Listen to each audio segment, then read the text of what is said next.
My wife handed me Pastor Thornton's personal Bible during family devotions, and I found their love notes written in the margins of Ruth and Boaz. But I should start earlier, at the prayer circle. That's where I first noticed something was wrong. I'm a guidance counselor.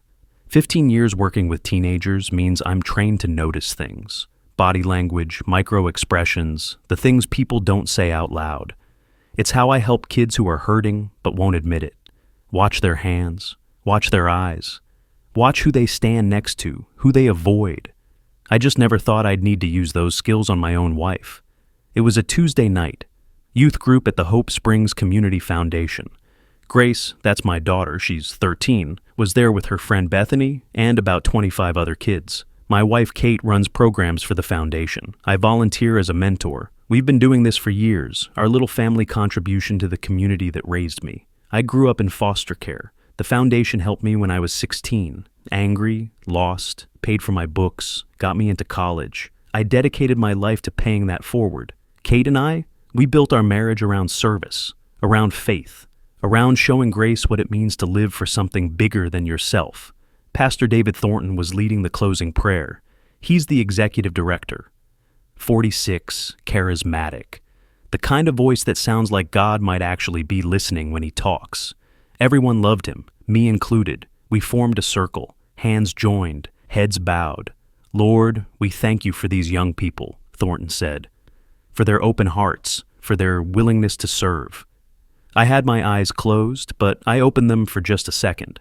You know how you do sometimes during prayer, checking if everyone else is being reverent, making sure nobody's goofing off. That's when I saw it. Kate's hand joined with Thornton's. Nothing unusual about that. We were in a circle, but then her thumb moved, slowly, deliberately, stroking the back of his hand, and he stroked back, just for a second, maybe two. Then it stopped. I closed my eyes fast, told myself I was imagining things, told myself it was nothing. But I'm trained to notice these things. Body language doesn't lie. When the prayer ended, I watched them. The way Kate's hand lingered just a fraction too long before letting go. The way Thornton's eyes met hers. Brief, but there was something in it, something private. Grace came running up, excited about the service project they were planning. I smiled at her, hugged her, listened to her talk about painting a community center, but part of my brain was still watching. Kate wore this silver cross necklace. I'd noticed it a few weeks ago. She said she got it from the women's ministry gift exchange. It caught the light when she moved, delicate chain, pretty cross pendant. She touched it a lot. Nervous habit, maybe. She was touching it now, talking to Thornton by the door. Too far away for me to hear, but I could see. The tilt of her head. The way she angled her body toward him, even though they were in a room full of people. The way his hand almost touched her shoulder, then didn't, like he caught himself. I'm not a jealous man. Never have been. 18 years of marriage, I've never questioned Kate's faithfulness. Never had reason to. But I'm a guidance counselor, and something in my gut was screaming that I needed to pay attention. Kate's hand brushed Thornton's during closing prayer, just for a second, and when I looked up, they were the last ones to let go. 3 days later, she brought his Bible home. I need to return this to Pastor David, she said, setting it on the dining room table. We were working on strategy for the fall gala, and he left it at the office. It was Friday night, family devotion night, our tradition since Grace was little. We'd eat dinner, then read scripture together, talk about what it meant. Grace loved these nights. She's 13 now, but she still curls up next to me on the couch like she's 6. The Bible sat there through dinner. Brown leather, expensive. You could see his name embossed in gold on the cover. David Thornton. Why do you have his personal Bible? I asked. Casual, just curious. Kate was clearing plates. I told you, strategy meeting, he left it. And you're returning it to him, here, at home? She looked at me then. Quick flash of something, annoyance, defensiveness. I'll drop it off tomorrow, Rob. It's just a Bible. But it wasn't just a Bible, it was his personal Bible, the one he brought to every service, every meeting, every counseling session, the one with his handwritten notes in the margins. Why would he leave that behind? Grace wanted to start devotions. She picked the book, Ruth, her favorite, the love story, the loyalty. Where you go, I will go. Bethany was staying over. The two of them giggled about something while I opened Thornton's Bible. Kate had disappeared into the kitchen. The leather smelled rich. Old library smell. The kind of Bible that costs $200 at the Christian bookstore. The pages were tissue thin, gilt-edged, making that distinct rustle when I turned them. Onion skin paper. I found Ruth, chapter 1. Started reading aloud.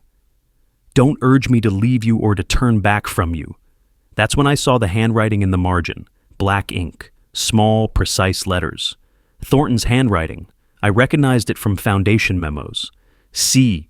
This is us. Our new beginning. D. I stopped reading. Grace looked up. Dad, you okay? Yeah, baby, just lost my place. But I hadn't lost my place. I'd found something I wasn't supposed to find. I kept reading the verse, but my eyes were on the margin. There was a date written below the note. February 14th, Valentine's Day. Our 18th wedding anniversary. I flipped through more pages. The love story of Ruth and Boaz. And there, scattered through the margins, were more notes. Not biblical commentary, not spiritual insights. Meeting you was the answer to prayers I didn't know I was praying. When I'm with you, I understand what grace really means. Forever isn't long enough. The pen had pressed deep into the paper. You could feel the indentations with your fingertip. These weren't casual notes. These were love letters, written in the margins of Scripture. Dad, Grace again, are you going to finish? I closed the Bible. My hands were shaking slightly. I picked up our family Bible instead, the one we actually use for devotions, and finished the chapter. I don't remember what I said. I was on autopilot. Guidance counselor voice. Warm, steady, safe. Grace and Bethany went upstairs. Kate was still in the kitchen. I sat there holding Thornton's Bible. The thing about being a counselor is that you're trained to consider alternative explanations. Maybe the C was someone else. Maybe this was from years ago, before Kate even worked at the foundation. Maybe I was paranoid. But February 14th, our anniversary, the day Kate told me she didn't need jewelry this year, that we should save money, that what mattered was being together. The day someone else gave her love notes in the margins of Holy Scripture. I opened the Bible again, ran my finger along Ruth 1:16. Where you go, I will go. The verse we'd quoted at our own wedding. See, this is us. Grace is watching how I handle this, I thought. What faith looks like when it's tested. I didn't confront Kate that night. I put the Bible back on the table, went to bed, lay there staring at the ceiling while she slept beside me, or pretended to sleep. I flipped to Ruth and Boaz, the love story our marriage was supposed to mirror, and found their secret written in the margins. Jamie Chen called me at 10 o'clock on Sunday night. Jamie's the CFO at Hope Springs. We've known each other for 6 years, since he started. Good guy, careful. The kind of accountant who triple-checks everything because he actually cares about where the money goes. When you're managing $12 million in donor funds meant to help foster kids and struggling families, that kind of careful matters. Rob, I need to talk to you, he said. Not on the phone? Can I come by? Now? It can't wait. Kate was at a foundation event. Grace was asleep. I sat at the kitchen table waiting. Thornton's Bible still sitting there, like evidence I hadn't figured out what to do with yet. Jamie arrived 20 minutes later. He had a folder. The way he held it, protective, close to his chest, told me everything I needed to know before he even opened his mouth. I don't know how to say this, he started. Just say it. He spread papers across my kitchen table, white cardstock, foundation letterhead, credit card statements. I recognized the format. I'd seen them at board meetings, the routine financial reports. But these weren't routine. I was reconciling Q3 expenses, Jamie said, standard audit prep, and I found discrepancies. He pointed to a highlighted line. Mountain View Resort, 2 rooms, executive suites, $847. That was a September leadership retreat, I said. I remember, Kate went, team building weekend. Right. Jamie flipped to another page.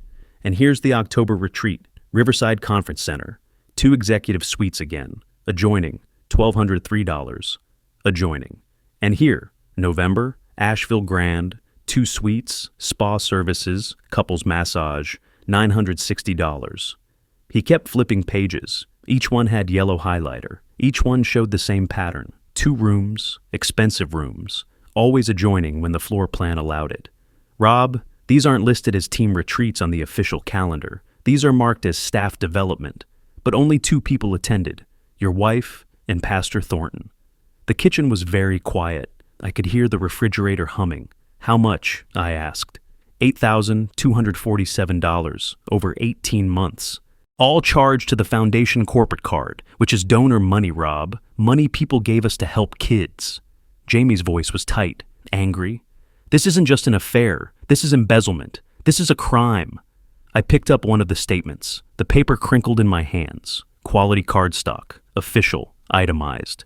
Each charge listed with clinical precision. Room 412. Room 414. Adjoining. Spa services. Couples massage. Charge to Hope Springs Foundation. Tax-deductible donation money. Does Eleanor know? Eleanor Hayes was the board chair. Major donor. 68 years old. Sharp as a knife. Ran the board like a general. Not yet. I wanted to talk to you first. I don't know what you want me to... Report it, I said. Do your job. Report the discrepancy to the board. Rob, that will trigger an investigation. Kate could lose her job. Thornton too. The scandal could hurt the foundation. We serve vulnerable populations. If donors pull funding because of this, then we'll deal with it. But you can't cover this up, Jamie. You know that. He nodded slowly, relieved maybe, that I wasn't asking him to bury it. I'm sorry, he said. I know you and Kate. I'm really sorry. After he left, I sat there looking at the credit card statements. $8,000, adjoining suites, every single retreat. While I was home with Grace, helping her with homework, going to her volleyball games, maintaining the illusion of family. I thought about the Bible upstairs, the love notes in the margins, February 14th. I thought about the prayer circle, the way their hands had lingered. Jamie spread the credit card statements across my kitchen table. $8,000 of donor money for hotel rooms. The next morning, I was helping Grace with her school project when everything fell apart. She had this big presentation due, 8th grade social studies, community service heroes. She'd chosen the Hope Springs Foundation, of course, wanted to interview her mom, show all the good work the foundation does. I was proud of her, proud that she'd grown up seeing service as important. I need Mom's files on the youth programs, Grace said. Can I look in her office? Sure, baby. I think they're in the blue folder on her desk. Kate was at a foundation meeting. Wouldn't be home until afternoon. Grace went into the home office, the spare bedroom we'd converted. I heard her moving things around, opening drawers. Dad, I can't find the blue folder, but I found some registration forms. Can I use these? What kind of forms? She came out holding a stack of papers, paper clipped together.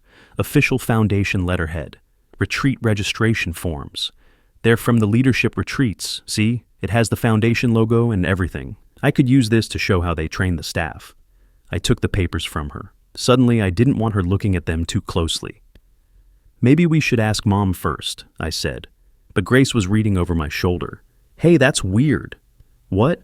Why did Mom and Pastor Thornton need adjoining rooms at the leadership retreat? That's weird, right? My stomach dropped. The form was from September. Last September. I could see the room assignments typed neatly. Room 412, Catherine Morrison. Room 414, David Thornton. And next to the room numbers, someone had checked a box. Adjoining rooms requested. Below that, meal selections. Dinner for 2, breakfast for 2. And circled in pen, spa services, premium package, couples massage. Dad, I couldn't speak for a second. Dad, why would they need... For strategy meetings, I said. My voice sounded strange. They probably needed to work closely. Planning the gala, it's easier if the rooms are next to each other. But Grace was 13, not stupid. She looked at me with those clear eyes, my daughter's eyes, the ones that still believed in fairy tales and happy endings and parents who told the truth. Couples massage, she asked quietly. I took the forms from her. Let's use different examples for your project, okay? Maybe the tutoring program or the scholarship fund. Those are better stories. She didn't argue, but I saw something in her face. Confusion, maybe the first edge of understanding she didn't want to have. The beginning of innocence cracking. After she went back to her room, I looked at the forms more carefully. 3 different retreats, September, October, November. Each one showed the same pattern. adjoining rooms, meals for two.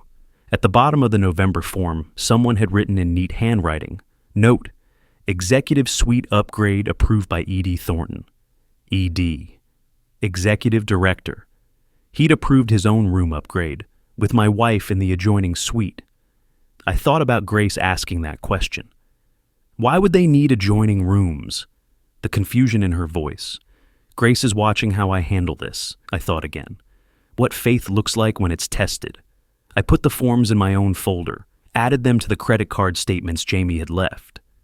Evidence was piling up, each piece making it harder to pretend I didn't know what I knew. Grace was highlighting information for her project when she stopped, asked why her mom and Pastor Thornton needed adjoining rooms at the leadership retreat. That same afternoon, while Grace was at volleyball practice, something else happened. Kate came home carrying her work bag. I was in the living room, pretending to read. She went upstairs to change. I heard her moving around in the bedroom, the bathroom. Then I heard something fall. "Damn it," Kate muttered. I went upstairs. She was in the bedroom, kneeling on the floor. Her purse had tipped over, contents spilling across the carpet. "You okay?" I asked. "Fine, just clumsy." She was gathering things quickly. Lipstick, keys, her phone. That's when I saw it, a photograph. Thermal paper, black and white. Medical quality. It had slid under the bed when the purse fell. I bent down, picked it up before she could. Ultrasound. 8 weeks. The date stamp was clear at the top. July 15th, 2025. Women's Health Center, Charlotte. "Rob." Kate reached for it. I held it away from her. Looked at the image, the tiny form, the gestational age calculation. 8 weeks. That meant conception was mid-May, during the women's conference in Charlotte, the women's conference I hadn't attended. "You're pregnant," I said. Grace appeared in the doorway. She must have come home early. "Mom's pregnant? Why didn't you tell us?" The ultrasound photo slipped out from between the prayer journal pages. Grace picked it up before I could stop her.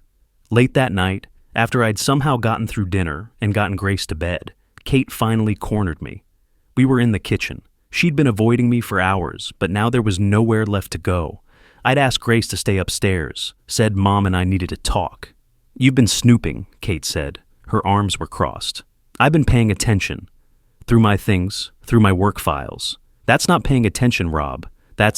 I found the Bible," I interrupted. "Thornton's Bible, the one you brought home. I read the margins." She went very still. "Xiu, this is us, our new beginning. Written on our anniversary.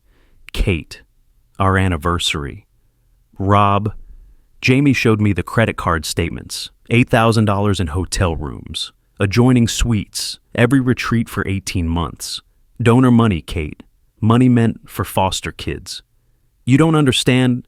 Grace found the registration forms. Asked me why you and Thornton needed adjoining rooms. "She's 13, Kate. 13.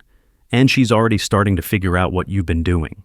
Kate's hand went to her throat, to that silver cross necklace she wore. She touched it like a talisman. "The baby," I said quietly. "Is it his?"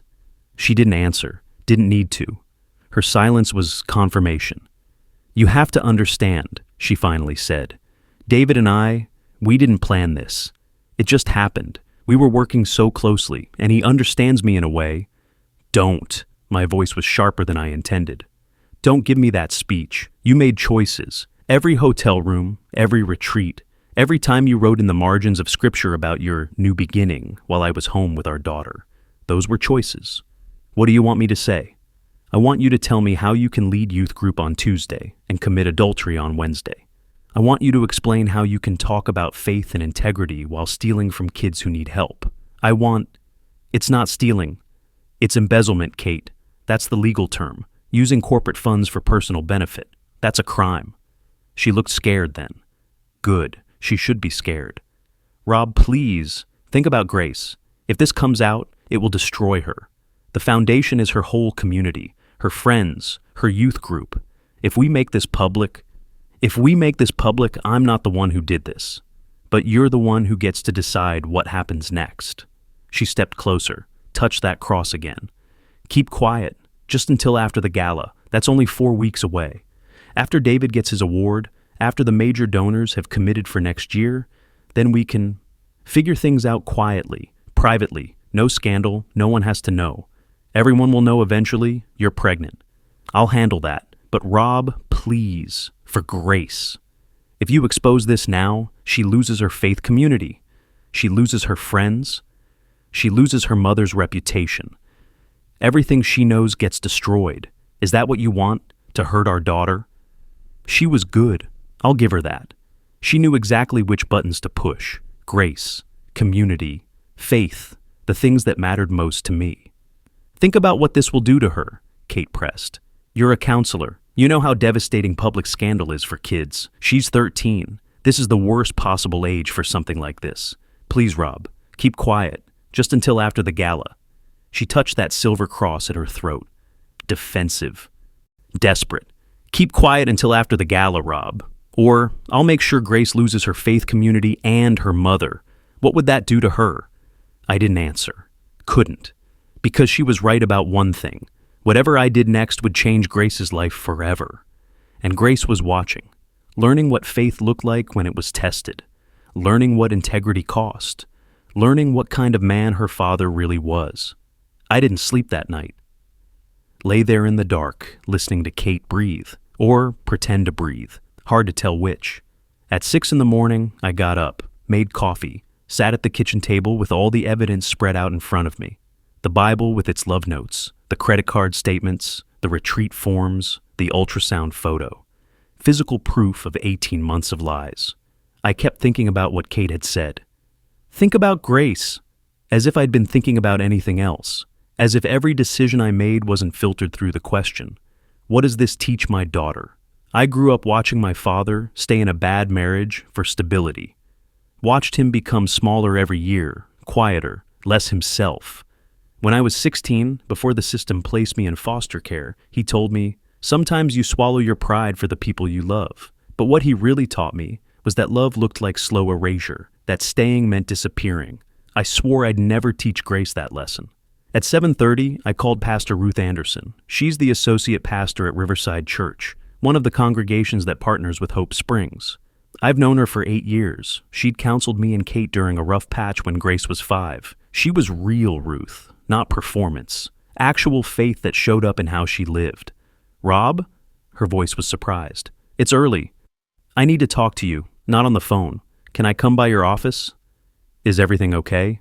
No, but I need help figuring out what okay looks like. She told me to come at 9. Ruth's office smelled like old books and coffee. She had a wall of theological texts, another wall of counseling resources, a window that looked out on the church garden. She sat across from me in the comfortable chairs she kept for counseling sessions, not behind a desk, not with any barrier between us. I'd brought the Christmas ornament. I know that sounds strange, but I'd been packing up seasonal decorations the night before, trying to keep my hands busy, and I'd found it in the box, the little felt angel Grace had made when she was 6. Morrison Family 2018, written in black marker, the letters crooked and careful. That was the last Christmas that felt real. The last time Kate had participated fully in our family traditions. After that, she'd always been too busy, too stressed, too invested in foundation work. I'd thought she was just dedicated. Turns out she was just checked out. Ruth looked at the ornament in my hands. Didn't ask about it yet. Tell me what happened, she said. So I did. All of it. The prayer circle, the Bible, the credit card statements, Grace's innocent question about adjoining rooms, the ultrasound, Kate's ultimatum. Ruth listened without interrupting. That's a rare skill. Most people want to jump in with advice, with comfort, with solutions. Ruth just listened. Let the silence sit when I needed to gather myself. When I finished, she was quiet for a long moment. What do you want to do? She asked. I don't know. Kate says if I expose this, I destroy Grace's faith community, her friends, everything she knows. And she's right, Ruth. Grace loves that youth group. She loves the foundation. If this becomes public... Rob, Ruth leaned forward slightly. Can I tell you a story? I nodded. Jesus went into the temple, the house of God, the holiest place in Jerusalem, and he found people using religion to make money, using faith as cover for corruption. You know what he did? He overturned the tables. He overturned the tables, Ruth repeated. Made a whip, drove them out, made a scene, caused a scandal. He didn't keep quiet for the sake of peace. He didn't protect the institution at the expense of truth. But Grace is watching how you handle this, Ruth said. She picked up the ornament from where I'd set it on the table between us, held it gently. This represents what, Rob? The last time things felt real, before everything changed, before Kate checked out, before the affair started. Ruth turned the ornament over in her hands. You can't get this back. You know that, right? Whatever you do now, that version of your family is gone. The only question is what you teach Grace about what comes next. Kate says I'd be hurting Grace by exposing this. No, Kate and Thornton already hurt Grace. They hurt her the moment they started this affair.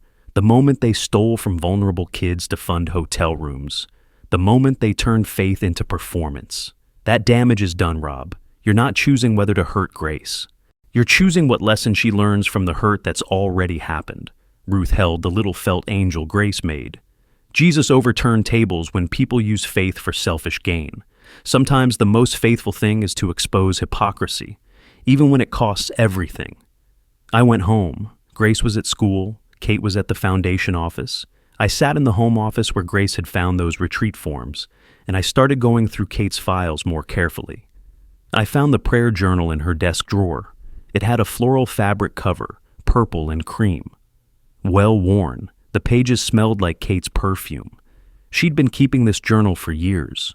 I'd seen her write in it before, thought it was beautiful that she maintained a devotional practice. Now I opened it with different eyes. The entries were dated. I flipped to May, the month of the women's conference in Charlotte. Lord, I know this is complicated, but when I'm with Dee, I feel seen in a way I haven't felt in years. R is a good man, but he doesn't understand what I need, what I've become. Help me know what to do. June, praying for wisdom. Dee and I talked about the future. I know leaving R will hurt Grace, but staying in a marriage where I'm not fulfilled hurts her too, doesn't it? She deserves a mother who's whole. July. Found out I'm pregnant. Dee is scared, but I know this is a sign. A new beginning. Lord, give me strength to leave R without destroying Grace. August. R is getting suspicious. Need to be more careful. After the gala, after Dee gets his award and the donors commit, then we can handle this quietly. R will understand. He always understands. September. Why won't R just accept what I'm offering? A quiet separation, co-parenting, no scandal. But he keeps asking questions, keeps looking at me like I've done something wrong. Dee says R will come around. We just need time. My hands were shaking. Lord, give me strength to leave R without destroying Grace. She'd been planning this, praying about it, using the language of faith to justify it. Help me know what to do. As if God was directing her to steal donor money and commit adultery. The prayers made me sicker than the affair itself. The performance of piety while planning betrayal. I heard the front door open. Grace, home from school. I closed the journal quickly, put it back in the drawer. Dad, she called. In here, baby. She came to the doorway, backpack still on, volleyball gear in hand. Can Bethany come over? We have a project. Sure. She started to leave, then stopped, turned back. Dad, are you and Mom okay? My daughter's eyes, 13 years old, too old to lie to, too young to burden with full truth. We're working through some things, I said. Is it bad? It's complicated, she nodded, wanted to believe that. Okay, but you'd tell me if something was really wrong, right? Grace is watching how I handle this, I thought, what faith looks like when it's tested. I promise, I said. When it's time to talk, we'll talk, honestly. She seemed satisfied with that. Went upstairs to call Bethany. I sat there with that prayer journal, thought about Ruth's words. The damage is already done. You're choosing what lesson she learns from it. Monday afternoon, I went to see Thornton. The foundation office is in downtown Asheville. Beautiful old building, renovated with donor money. Thornton's office was on the executive level. Big windows, expensive furniture, photos on the walls of him with influential people, politicians, other faith leaders. His secretary said he was in. I told her it was urgent. Thornton looked surprised when I walked in, then guarded. He'd been expecting this, maybe, or dreading it. Rob, what can I do for you?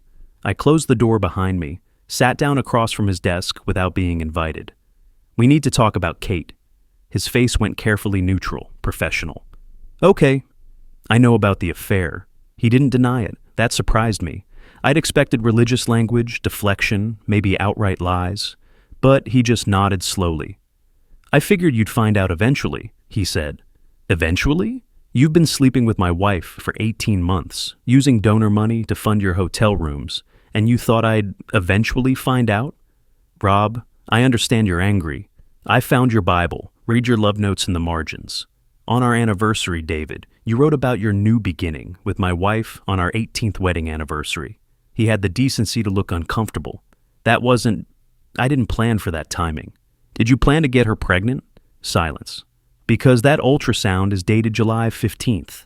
8 weeks. Which means conception was in May. During the women's conference you didn't attend. Except you did, didn't you? Just not officially. Thornton stood, walked to the window, hands in his pockets. When he turned back, his face had changed. Less defensive, more calculated. Rob, let me be honest with you. Kate and I, we didn't plan this, but it happened. And now we have to figure out how to move forward in a way that minimizes damage. Minimizes damage. To everyone. To Grace. To the foundation. To you. There's a way to handle this quietly. Like you handled the last one? He stopped. What? I didn't actually know about another affair. Not yet. But the way he reacted told me I'd hit something. You think I'm the first person to notice? I pressed. You think Jamie's the only one who reviews the books? Thornton's jaw tightened. I don't know what you're implying. I'm implying that this is a pattern. I'm implying that you've done this before. And I'm implying that if I dig deep enough, I'll find evidence of it. He was quiet for a long moment. Then he sat back down, steepled his fingers like he was praying. Rob, we all fall short of God's glory. The question is whether you're going to practice the forgiveness you preach, or whether you're going to destroy multiple lives out of pride. I almost laughed. Don't talk to me about forgiveness while you're still sinning, David. I reached into my pocket, pulled out the silver key, the one I'd found in Kate's coat pocket, her key to his executive office, the one the security logs would show she'd used 47 times in 18 months, always after hours. I dropped it on his desk, metal on wood. Final. This is Kate's key to your office, the one she wasn't supposed to have. I'm betting security logs will show a pattern. I'm betting if we check cameras, we'll see things that are hard to explain. Thornton looked at the key. What do you want? I want you to resign, before this becomes public, before the audit reveals what you've done. And if I don't, then I go to Eleanor Hayes with everything I have, and you lose a lot more than your job. I left without waiting for an answer. Thornton leaned back in his chair, fingers steepled like he was praying. We all fall short of God's glory. The question is whether you're going to practice the forgiveness you preach. I dropped Kate's key to his office on his desk. Don't talk to me about forgiveness when you're still sinning. Eleanor Hayes called me that night. Rob, can you come by the house tomorrow? Thomas and I would like to talk to you. Thomas was her husband, retired attorney, 70 years old, sharp as ever. If Eleanor was bringing him in, this was serious. I drove to their house the next afternoon, a beautiful historic home in the Montfort district. Eleanor answered the door herself. No housekeeper, no formality. Just Eleanor in casual clothes, looking older than I'd seen her look before, tired. Thomas was in the study. He had papers spread across the desk. Rob, sit down, Eleanor said. We need to talk about David Thornton. My stomach tightened. What about him? Jamie came to me yesterday, showed me the credit card statements, the hotel charges, the discrepancies in how funds were allocated. She paused. I owe you an apology. For what? Thomas spoke up. His voice was measured, attorney careful. 6 years ago, when we hired David, there was a board member who raised concerns. He'd done some informal background checking, talked to people at David's previous church in Tennessee. There was an incident, Eleanor continued, an inappropriate relationship with a volunteer, young woman, 24. The details were murky. The church paid a settlement, made her sign an NDA, and David moved on. When it came up during our hiring process, David characterized it as a misunderstanding, said she'd misinterpreted his pastoral counseling as romantic interest. He was very convincing. We should have investigated further, Thomas said. We should have pushed harder. But David had impressive references. His ministry credentials were solid, and frankly, we needed someone with his fundraising abilities. The foundation was struggling. Eleanor pulled out a folder. After Jamie came to me, I did what I should have done 6 years ago. I made some calls, talked to people who knew him in Tennessee. She handed me a paper. A legal settlement agreement, dated 2019. Jennifer Martinez versus David Thornton and First Light Community Church. Settlement amount, $85,000. NDA included. He'd been sleeping with her for 8 months, Eleanor said quietly. Using church funds for trips. She was the administrative assistant. When she got pregnant, he pressured her to have an abortion. When she refused, he tried to get her fired. She sued. The church settled to make it go away. I felt sick. Jennifer wasn't the first, Thomas added. Just the first who was willing to fight back. Before Tennessee, there was a church in Georgia. Before that, Alabama. Always the same pattern. Charismatic leader, vulnerable woman in his sphere of influence. Systematic manipulation. When it gets messy, he moves on.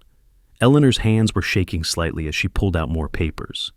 I've been going through foundation records. The donor thank you cards Kate was supposed to be writing. She stopped 18 months ago, right when the affair intensified. I gave $50,000 last year. Never got a thank you. At the time, I thought she was just overwhelmed. Now, she trailed off. Rob, I'm so sorry, she said. This is on us, the board. We didn't do our due diligence. We prioritized fundraising over character.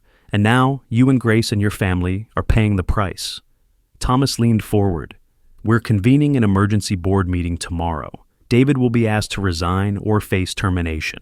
Kate will be terminated for ethics violations. We're launching a full audit, and we're cooperating with any legal action you choose to take. Eleanor pulled out a manila folder, her hands shaking. 6 years ago, when we hired David, one board member raised concerns, a previous church, an inappropriate relationship with a volunteer. We didn't follow up properly. Rob, I'm so sorry. Jennifer wasn't the first. Your wife won't be the last unless we stop him now. That night, I had to tell Grace. Not everything. She didn't need the graphic details, but she deserved the truth, deserved to understand why her world was about to change. I picked her up from volleyball practice. Instead of going straight home, I drove to the park where we used to go when she was little, the one with the duck pond and the walking trails. Dad, what's going on? Grace asked as we parked. Let's walk, I said. We walked in silence for a few minutes. Early autumn in Asheville, the leaves just starting to turn, the air getting crisp.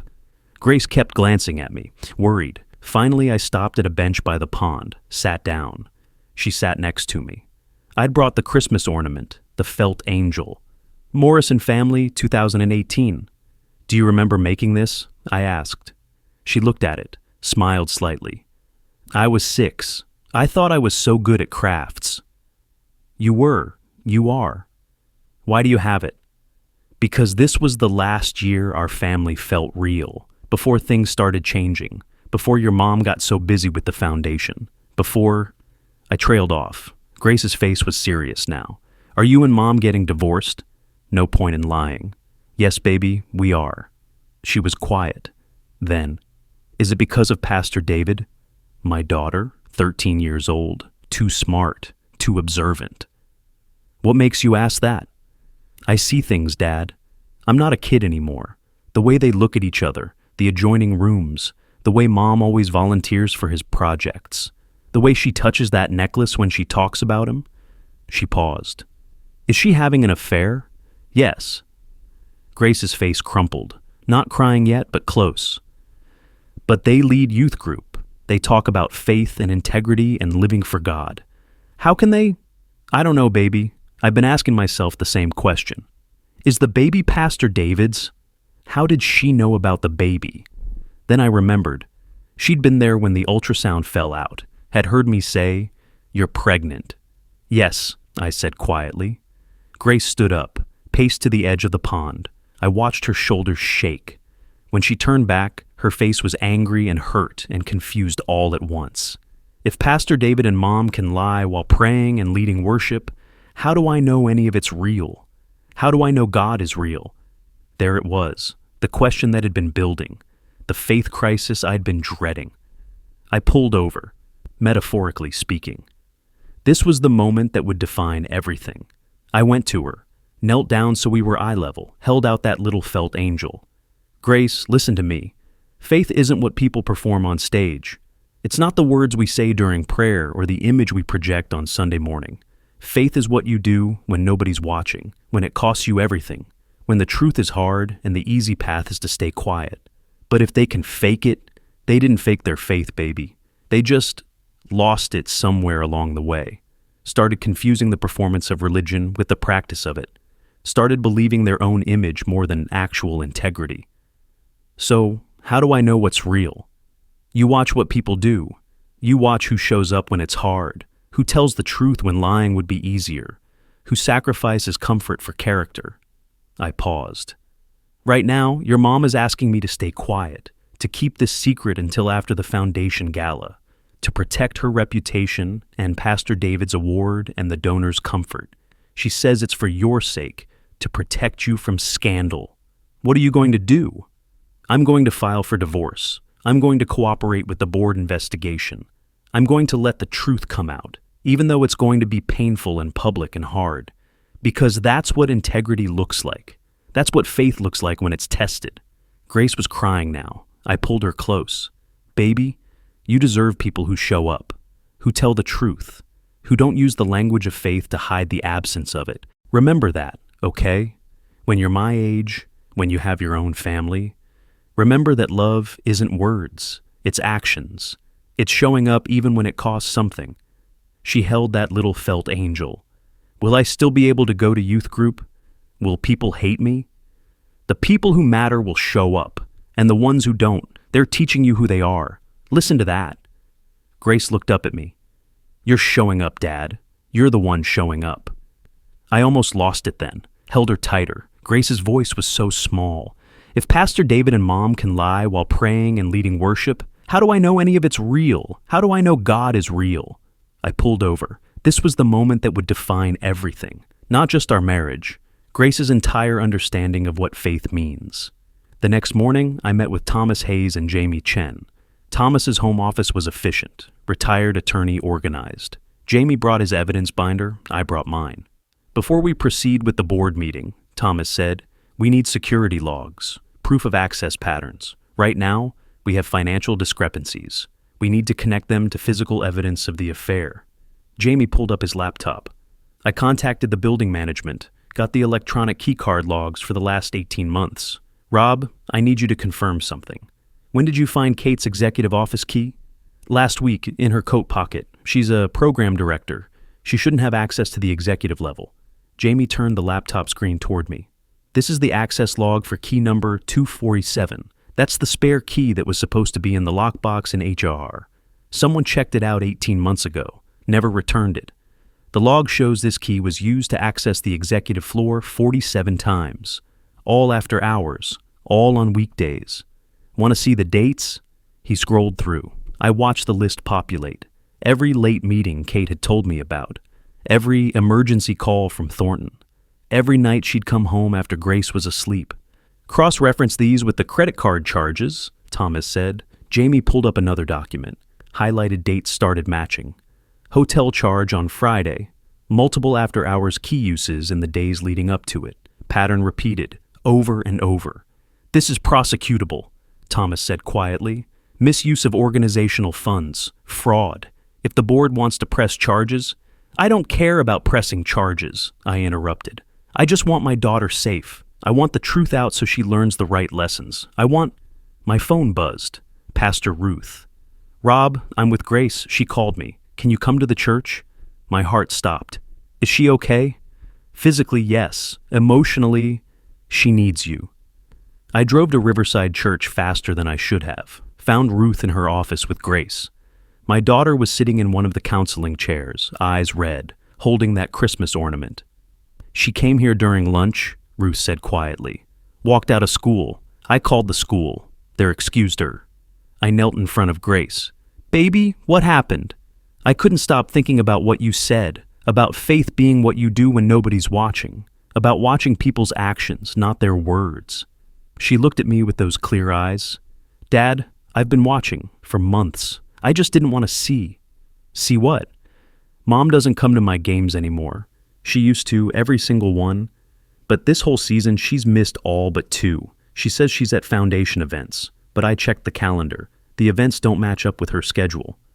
Grace, and she doesn't do our traditions anymore. Family movie night, Sunday breakfast, making ornaments at Christmas. She's just gone. Even when she's home, she's gone. Grace held up the felt angel. This was the last Christmas she showed up, really showed up. Ruth caught my eye, nodded slightly. I'm scared, Dad, Grace whispered. If Pastor David and Mom can fake it, if they can stand up in front of youth group and talk about God's love while they're lying, how do I trust anyone? How do I know what's real? Thomas looked at me over his reading glasses. Once we file with this evidence, the board will have to investigate. The audit will follow. This will be public. Are you ready for that? I thought about Grace's question in the car. Was I ready to show her what integrity actually looks like? If you've ever discovered that someone you trusted was using your belief in them as a weapon, that your faith in them was exactly what allowed them to hurt you, just type betrayed in the comments. You're not alone in this. I filed the next morning, Wednesday, September 18th. The clerk at the courthouse was efficient, businesslike. She took my paperwork, the divorce petition, the custody request, the evidence binder Thomas had helped me compile, and time-stamped everything. 9:47 a.m., official, permanent. She asked if I was sure. Standard question, I guess, required to ask. I'm sure, I said. The stamp came down, loud in the quiet office. Final. Thomas was with me. He'd insisted on coming, making sure everything was filed correctly. As we walked out, he put a hand on my shoulder. Eleanor's calling the emergency board meeting for 2 o'clock. All 8 board members have been notified. David and Kate will be asked to attend. They'll know I filed. Yes, word travels fast in a community this size. By tonight, a lot of people will know. I thought about Grace. She was at school right now, safe for a few more hours. In the before time. Before everyone knew, before her friends' parents started talking, before youth group became complicated. I need to pick Grace up early, I said, before school ends, before she hears it from someone else. Thomas nodded. You're doing the right thing, Rob. It doesn't feel like it now, but you are. The clerk stamped the filing. Time stamped. Official. In 2 hours, the board would convene. By tomorrow, everyone would know. I texted Grace. Coming to pick you up from school. We need to talk. I got to the school at 1:30. Told the office it was a family emergency. They didn't ask questions. Grace came to the main office looking worried. Dad, what's wrong? Nothing's wrong. Let's go home. In the car, she was quiet, scared. I could see her hands twisting in her lap, that nervous gesture she'd had since she was little. Am I in trouble? No, baby, the opposite.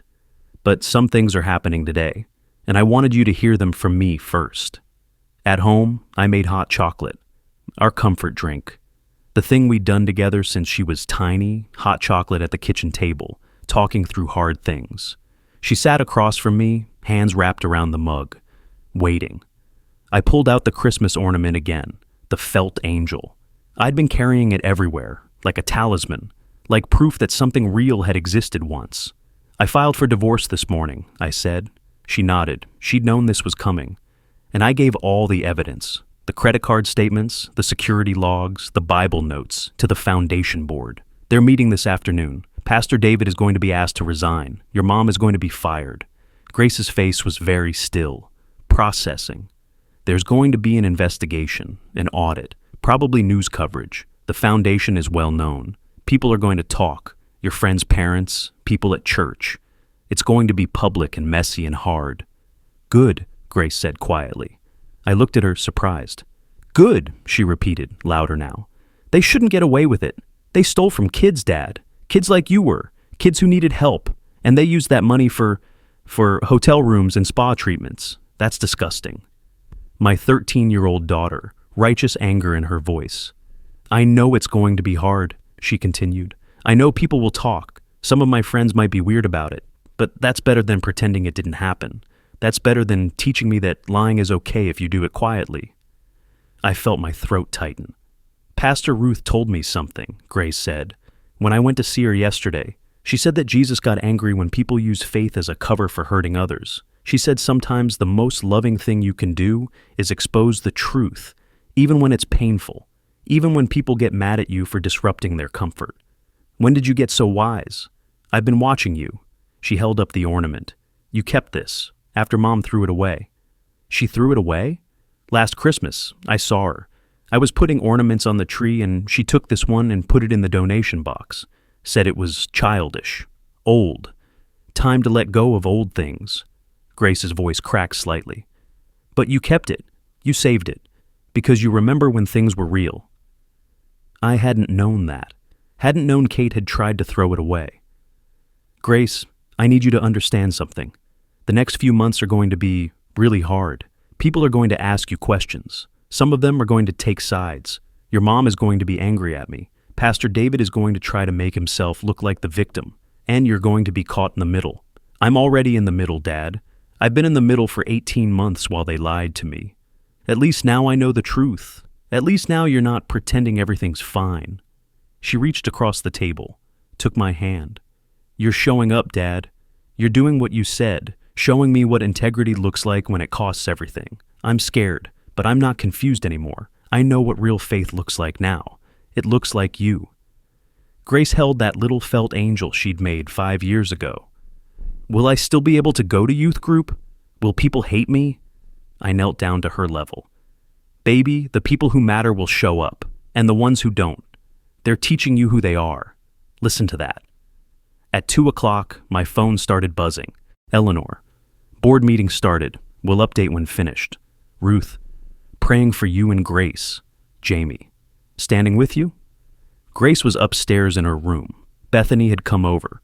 We'd called her mom, explained the basics, asked if Bethany could be here for support. Grace needed her friend. I sat in the living room, waiting. The house was too quiet.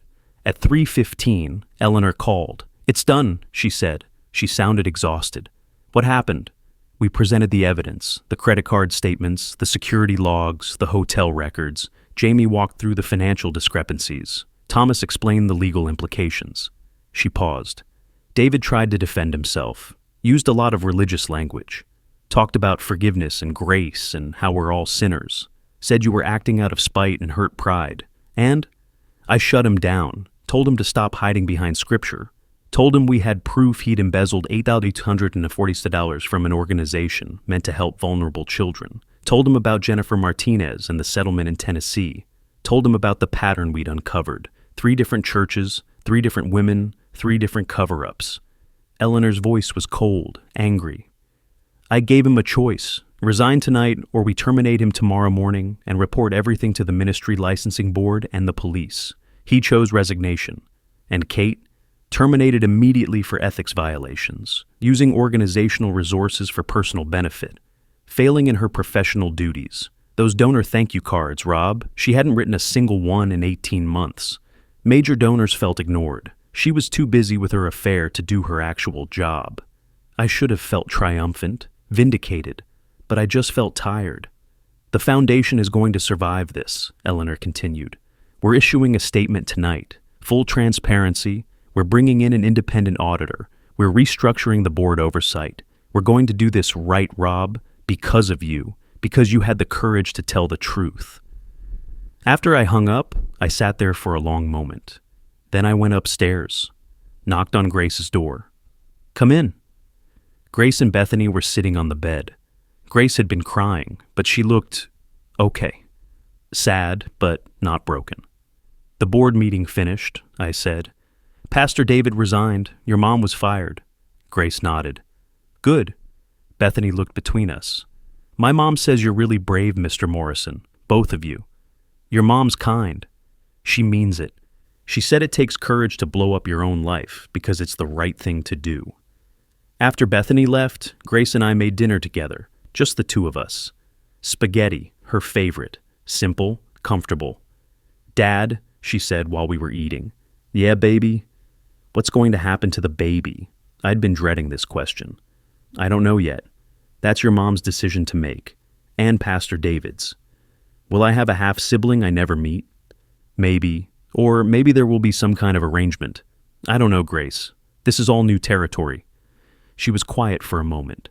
I think I'd be okay not knowing the baby. Is that bad? No, honey, that's honest, and honest is good. Thornton stood, started to speak about God's grace and forgiveness. Eleanor cut him off. David, you use donor money meant for foster children, to fund adultery. You can resign tonight, or we terminate you tomorrow morning. Choose. If you were Rob in that moment, your daughter asking if God is real because church leaders lied, would you tell Grace the full truth about her mother and Pastor Thornton, no matter how much it hurts? Type truth. Or would you protect her innocence as long as possible, give her a gentler version? Type protect. What would you do? There's no easy answer. Rob chose truth because he realized that protecting Grace from reality would teach her the wrong lesson about what love looks like. But I understand both sides. 2 weeks later, Eleanor called again. Rob, I need to talk to you about the baby. Can you come by? At her house, Eleanor had someone with her, a woman in her 50s, professional, kind face. This is Sarah Chen, Eleanor said. She's an adoption counselor. She works with a Christian adoption agency I've been connected with for years through my board service. Sarah shook my hand. Eleanor called me about your situation. I understand Kate is pregnant and that the circumstances are complicated. That's one word for it. Eleanor mentioned you have a daughter, 13, and that you want what's best for all the children involved, including the baby. I nodded. I've been in contact with Kate, Sarah said carefully. Through her attorney, she's agreed to consider adoption. She recognizes that raising this child would be difficult, given the circumstances, given the public nature of what's happened. Eleanor spoke up. There's a couple, Michael and Lisa Brennan. They've been fostering for 7 years. They've been approved for adoption for 3 years, waiting for the right situation. They're in their early 40s, stable, faith-based family. They desperately want a baby. Kate's met them? I asked. Via video call. She's agreed in principle, but she wanted to make sure that Grace understood this wasn't abandonment, that this was about giving the baby the best possible start. Grace had been listening from the doorway. I hadn't realized she'd come in. Will I ever meet the baby? She asked. Sarah turned to her, spoke directly to her, not over her head, respecting her. That depends on what kind of adoption arrangement is made. Open adoption means there's some contact. Photos, maybe occasional visits. Closed adoption means no contact. The Brennans are open to either. But Grace, honey, sometimes the most loving thing we do is make sure a child has the stable home they deserve, even if that's not with us. Grace was quiet. Then, I think I want the baby to have a good home, a real home, not all of this mess. Eleanor looked at me. The Brennans would cover all medical expenses. The adoption would be finalized after birth. Kate is due in March. This could be resolved cleanly. Cleanly, I repeated. Nothing about this felt clean, but it felt right. Or as right as possible given everything. Okay, I said. Let's move forward. Grace asked the question I knew was coming. Will I ever meet the baby? Eleanor answered before I could. Sweetheart, sometimes the most loving thing we do is make sure a child has the stable home they deserve, even if that's not with us. 6 months later, March 2026. Early spring in Asheville. The trees were budding, the air was warming, the world was waking up. Grace and I had moved to a smaller house, 2 bedrooms, modest, affordable on a guidance counselor's salary, without Kate's income. But it was ours, honest, no lies in the walls. The divorce had been finalized in January, custody. Primary to me, supervised visitation for Kate. She'd moved to Charlotte, started over. I heard through mutual friends that she'd left faith work entirely, working in corporate HR now. Maybe that was better. Maybe she'd been trying to be someone she wasn't all along. Thornton had disappeared, left North Carolina entirely. Last I heard, he was in Texas, no church position. His ministry credentials had been revoked after the investigation. Jennifer Martinez had broken her NDA after our case became public. She'd told her story. Others had come forward. The pattern was exposed. The foundation survived. Eleanor and the new board had rebuilt trust through radical transparency. Donations were actually up. People respected the integrity response. Jamie was promoted. New executive director hired from outside, thoroughly vetted. The mission continued. Grace was doing okay. Therapy helped. Pastor Ruth helped. Time helped. She'd stayed in youth group. The new youth pastor was a woman in her 30s, authentic, no performance. Some of Grace's friends had been weird at first, but most had come around. The ones who didn't were teaching her about conditional friendship. Painful lesson, but valuable. And the baby, Sophia Rose Brennan, had been born in March, healthy, beautiful. Kate had signed the papers. The Brennans sent us a photo. Grace looked at it once, said, "She's pretty," and put it in a drawer. Maybe someday she'd want more. Maybe not. That was okay. Today, Grace and I were making Christmas ornaments. I know, it was March, not December. But after everything, after all the broken traditions, we decided to start new ones. And this one felt right.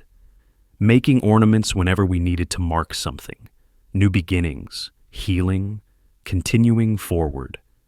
Grace was at the kitchen table, carefully cutting felt. She'd gotten better at crafts over the years. This angel was more precise than the one she'd made at 6. Neater stitching, steadier hand. She was adding something to it, words written in careful marker. "What are you writing?" I asked. She held it up. "Truth 2025. I felt my chest tighten. "Because that's what last year was about, right?" she said. "Learning that truth matters more than looking perfect. That integrity costs something, but it's worth it." She hung it on the small tree we kept in the living room. We'd decided to keep a tree up year-round. Why not? Our house, our rules. And there, next to her new angel, she hung the old one, the 2018 Morrison family ornament, both of them, together. "We don't have to throw away who we were, Dad. We just have to be honest about who we are now." She looked at me. Right. She stepped back, looking at the ornaments. Old and new, before and after. Both valuable, both true.